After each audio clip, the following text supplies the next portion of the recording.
Lesson 182. I will be still a moment and go home.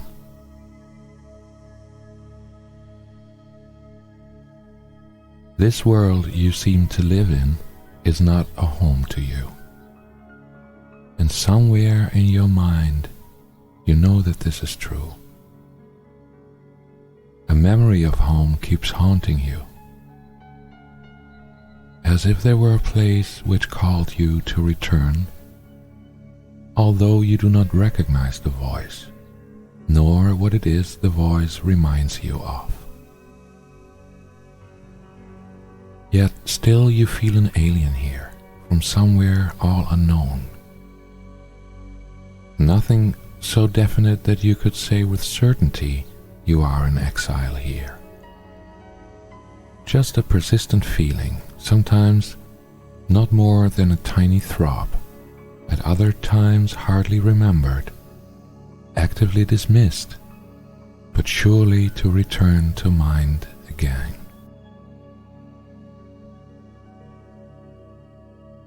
No one but knows whereof we speak.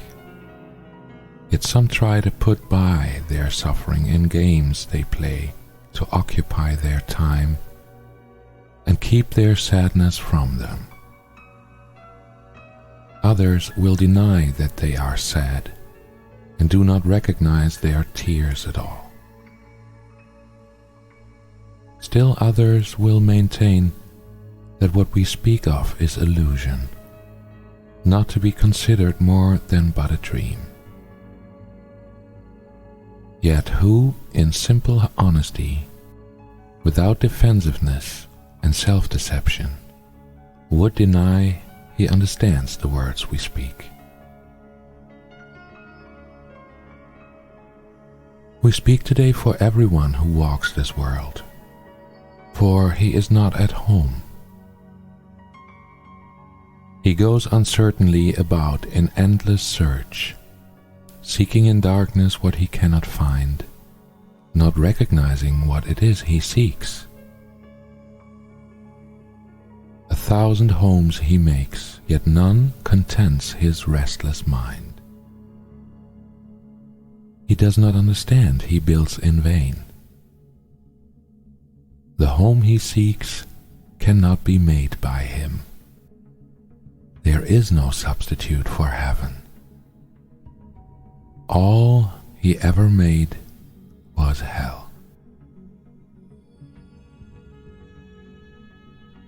Perhaps you think it is your childhood home that you would find again.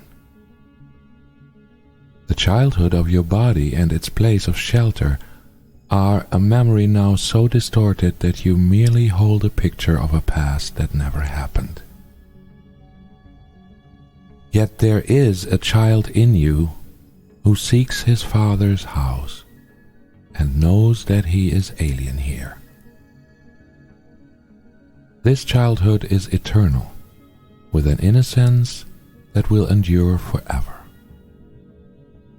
Where this child shall go is holy ground. It is his holiness that lights up heaven, and that brings to earth the pure reflection of the light above, wherein are earth and heaven joined as one.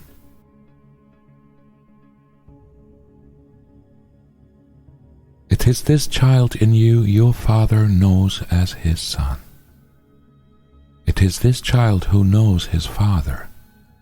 He desires to go home so deeply, so unceasingly, his voice cries unto you to let him rest a while. He does not ask for more than just a few instants of respite, just an interval in which he can return to breathe again the holy air that fills his Father's house. You are his home as well. He will return, but give him just a little time to be himself, within the peace that is his home, resting in silence and in peace and in love. This child needs your protection. He is far from home. He is so little that he seems so easily shut out, his tiny voice so readily obscured, his calls for help almost unheard, amid the grating sounds and harsh and rasping noises of the world. Yet does he know that in you still abides his sure protection. You will fail him not. He will go home, and you along with him.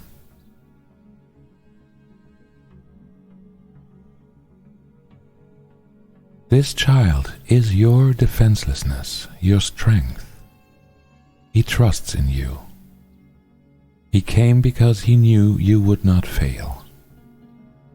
He whispers of his home unceasingly to you.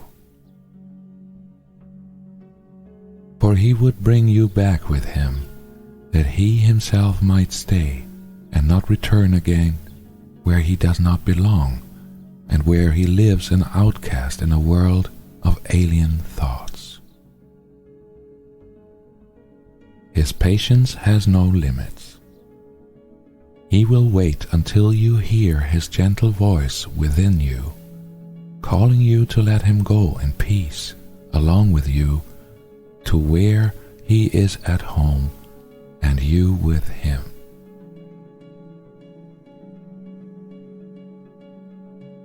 When you are still an instant, when the world recedes from you,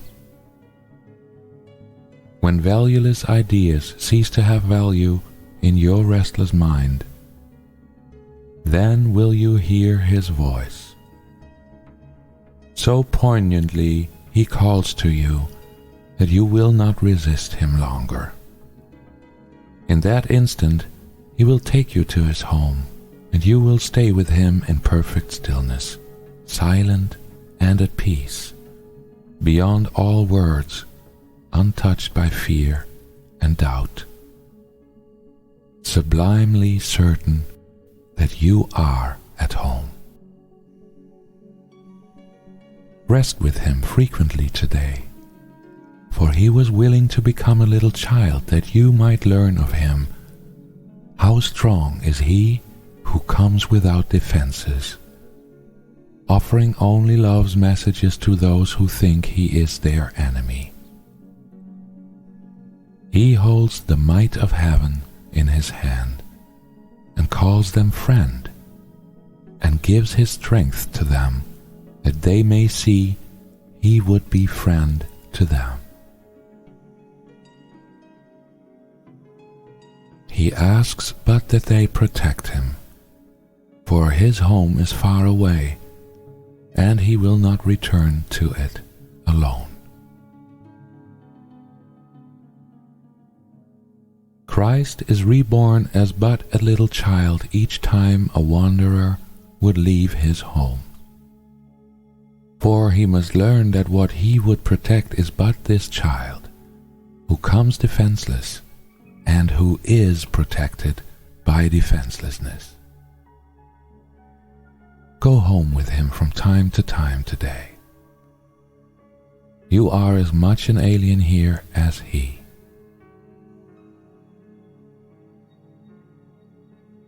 Take time today to lay aside your shield which profits nothing, and lay down the spear and sword you raised against an enemy without existence.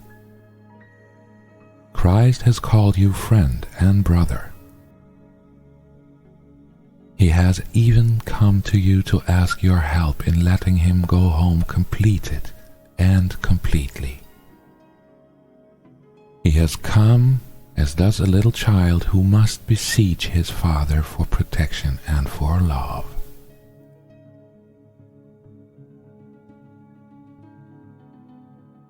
He rules the universe, and yet he asks unceasingly that you return with him and take illusions as your gods no more. You have not lost your innocence. It is for this you yearn. This is your heart's desire. This is the voice you hear, and this the call which cannot be denied. The Holy Child remains with you. His home is yours. Today he gives you his defenselessness, and you accept it in exchange for all the toys of battle you have made. And now the way is open, and the journey has an end in sight at last. Be still a moment and go home with him, and be at peace a while.